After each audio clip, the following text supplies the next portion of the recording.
سازمان بین المللی حامی حقوق انسان Human Rights Watch روز 23 آگوست سال 2022 در یک اظهارات گفت دادگاه‌های تاجیکستان به کنویر تبدیل یافتند که اعتراضگران از ولایت مختار کوهستان بدخشان را بدون محاکمه‌های عادلانه پرونده‌هایشان محکوم به سالهای طولانی زندان می‌کنند. به عقیده حامیان حقوق بیش از 200 زاده این ولایت که بعد اعتراض‌های ماه دستگیر شدند به تعدید محکومیت در دادگاه‌های ناعادلانه پشت درهای بسته روبرو شدند، در حالی که به آنها اتهامات جدی اعلام شده است. زادگان بدخشان از حق دسترسی به ادوکات و دیگر حقوق خود به مرافعه عادلانه محروم کرده شدند. گفته می شود در اظهارات بنا به اطلاع این سازمان مقامات تاجیکستان در پی سرکوب اعتراضهای ماه می بیش از 200 نفر از ساکنان و زادگان بدخشان از جمله دست کم 90 تن از فعالان را دستگیر کردند.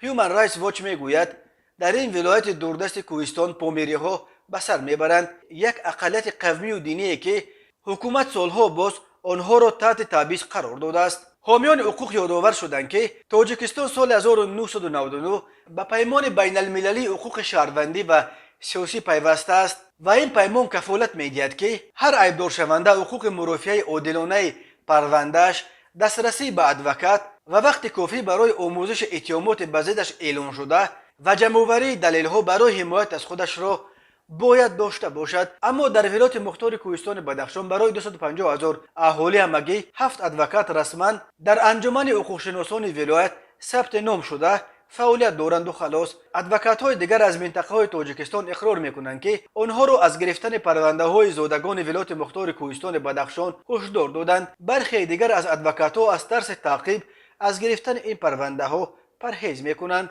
خشونت‌ها در ولایت مختار کوهستان بدخشان ماه نوامبر سال 2021 در پی قتل مرموز گلبدین زیابکوف 29 ساله آغاز یافت. در پی اوج گرفتن تعقیبات از طرف مقامات ماه سال 2022 در ولایت مختار کوهستان بدخشان اعتراض‌های نو سر شدند، ولی مقامات با استفاده از نیرو این اعتراض‌ها را سرکوب کرده روز 18 می در بدخشان عملیات ضد تروریستی را سر کردند که در نتیجه آن بنا به گفته گزارشگران سازمان ملل در مسائل اقلیت‌ها 40 نفر کشته شدند. در جریان عملیات که تقریبا یک ماه دوام کرد، 3 شخصیت پرنفوذ منطقه محمد باقروف، زهیر رجب و خورسن مزاروف که مقامات آنها را سرکردگان گروه‌های متشکل جناحی مینامد کشته شدند. 7 عضو کمیسیون 44 یک گروه مستقل که ماه نوامبر سال 2021 برای تحقیق مرگ گلبدین زیابکوف تشکیل شده بود نیز به حبس گرفته شدند. همین طور دست کم افزوده بدخشان و مقامات از روسیه ربوده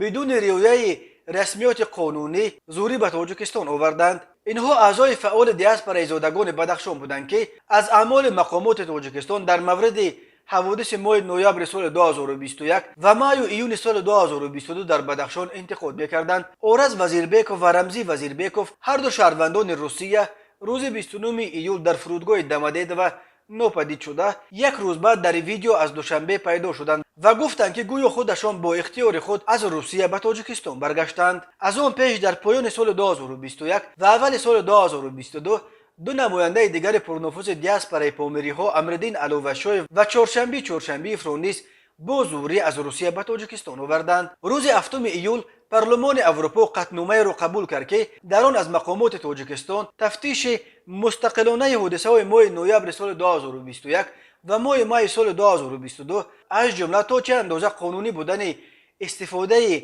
نیرو و سلاح به ضد اعتراضگران و موردهای شکنجه آنها از جانب مقامات امنیتی در بدخشان را تقاضا می‌کند. در این قطعنامه همچنین راه‌های بلافاصله حامیان حقوق، ژورنالیستان و فعالان جامعه شهروندی طلب شده است. روز 13 ایون سازمان دیدبان گینتسید که ائتلاف بیش از 90 سازمان را در بر میگیرد از افزایش تعقیب و بازداشت‌های پامیری‌ها در تاجیکستان هشدار داد. سینت سلطان علی و محقق مسائل آسیای مرکزی در هیومن رایتس واچ میگوید دادگاه‌های تاجیکستان به یک کنویر تبدیل یافتند که همه افراد مربوط به اعتراض‌های ماه می را بدون محاکمه‌های مناسب محکوم به سالهای طولانی زندان می‌کنند. مقامات تاجیکستان باید این بی‌عدالتی را بس کرده عهده‌داری‌های بین المللی خود را جهت قطع بازداشت‌های خودسرانه و تأمین مرافعه‌های دادگاهی عادلانه اجرا کنند.